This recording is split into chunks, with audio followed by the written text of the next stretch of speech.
হে এখনই শুনবেন স্থানীয় বাংলা সংবাদ। আসসালামু আলাইকুম। আজ বুধবার 19শে চৈত্র, ৩রা শাওয়াল, ২রা এপ্রিল। বাংলাদেশ বেতার রাজশাহী স্থানীয় সংবাদ পড়ছি আব্দুর রহমান মাসুম। রাজশাহীতে বিএনপির নেতাকর্মীদের উদ্যোগে ঈদ পুনর্মিলনী অনুষ্ঠিত হয়েছে। গতকাল বিকেলে মহানগরীর বাটার মোড়ে রাজশাহী বিএনপি পরিবারের ব্যানারে ঈদ পুনর্মিলনী অনুষ্ঠানের আয়োজন করা হয়। এতে প্রধান অতিথি ছিলেন বিএনপি কেন্দ্রীয় কমিটির ত্রাণ ও পুনর্বাসন বিষয়ক সহ সম্পাদক অ্যাডভোকেট শফিকুল হক মিলন। অনুষ্ঠানে তিনি বলেন, স্বৈরাচার হাসিনা মুক্ত নতুন বাংলাদেশের মানুষ ঈদ উদযাপন করেছেন। বিএনপি কোনো হিংসাকে প্রশ্রয় দেয় না। যারা হিংসা করে তারা কেউ টিকে থাকতে পারে না। দেশে এখনও বিএনপিকে নিয়ে গভীর ষড়যন্ত্র চলছে, তবে সকল ষড়যন্ত্র বিএনপি রুখে দেবে।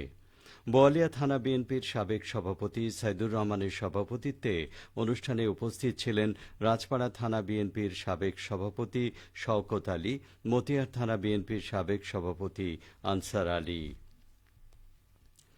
দেশের ৯৭টি পাবলিক বিশ্ববিদ্যালয়, প্রকৌশল বিশ্ববিদ্যালয় এবং মেডিকেল কলেজে অধ্যয়নরত নাটোর জেলার মেধাবী শিক্ষার্থীদের অংশগ্রহণে আজ দিনব্যাপী নাটোরে মিলন মেলা অনুষ্ঠিত হবে।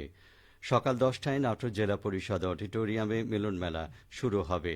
৯৭টি শিক্ষা প্রতিষ্ঠানের প্রায় ১৮,০০০ শিক্ষার্থীদের সংগঠন public university students association of Natore পুশানের প্রতিষ্ঠাতা তানভীর আনোয়ার জানান, অনুষ্ঠানে বর্তমান অধ্যয়নরত ৪০ জন শিক্ষার্থীকে মাসিক ২,০০০ টাকা হারে মেধাবৃত্তি প্রদান করা হবে। ৯৭টি পাবলিক ইউনিভার্সিটিতে নতুন ভর্তিকৃত ২০০ শিক্ষার্থীকে বরণ করে নেওয়া হবে। জেলার শ্রেষ্ঠ শিক্ষা প্রতিষ্ঠানসমূহকে সম্মাননা স্মারক প্রদান করা হবে এবং বিভিন্ন ইভেন্টে অনুষ্ঠিত প্রতিযোগিতায় বিজয়ীদের পুরস্কার প্রদান করা হবে। দিনব্যাপী অনুষ্ঠান শেষে সন্ধ্যায় মনোজ্ঞ সাংস্কৃতিক অনুষ্ঠানের আয়োজন করা হবে। এদিকে নবীন প্রবীণ ৬ শতাধিক শিক্ষার্থীদের পদচারণায় মুখরিত ছিল শতবর্ষী বগুড়ার গাবতলী পদ্মপাড়া সরকারি প্রাথমিক বিদ্যালয়ের মাঠ। গতকাল বিদ্যালয়ের প্রাক্তন শিক্ষার্থীদের পুনর্মিলনী হয়েছে।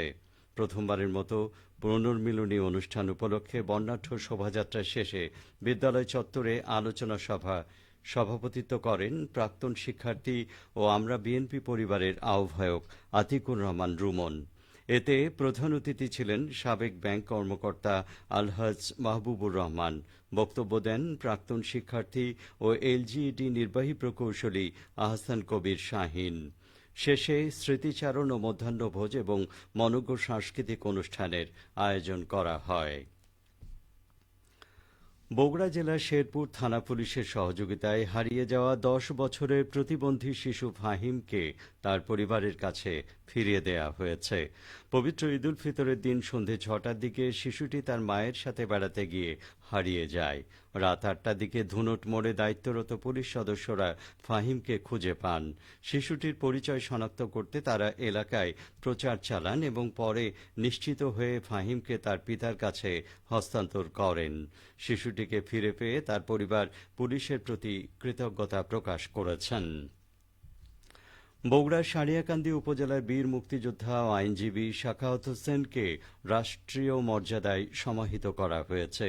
গতকাল সারিয়াকান্দি উপজেলার হিন্দুকান্দি এলাকায় জানাজা নামাজ শেষে তাঁকে দাফন করা হয়।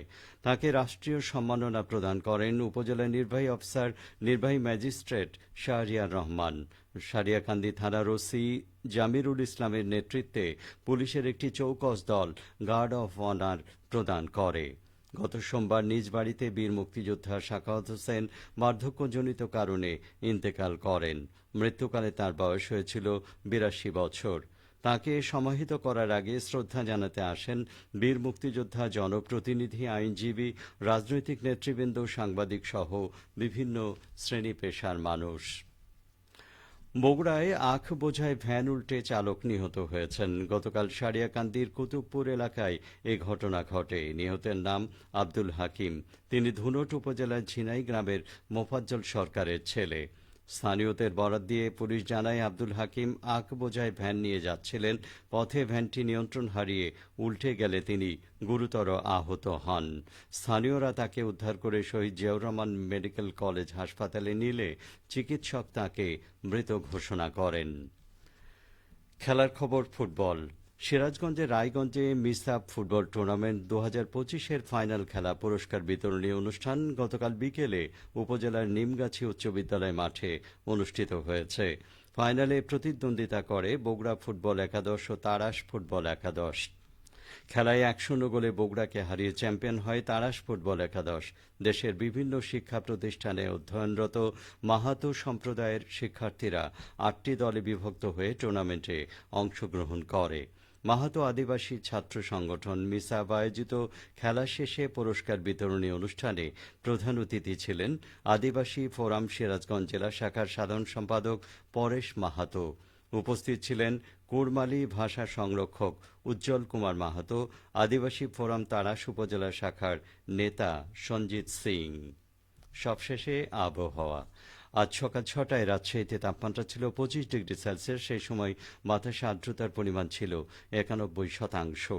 রাজশাহী ও পার্শ্ববর্তী এলাকায় আজ সূর্যোদয় হয়েছে ভোর 5:56 সূর্যাস্ত সন্ধে 6:22। সংবাদ শেষ হলো। আমাদের পরবর্তী স্থানীয় সংবাদ দুপুর 12:10।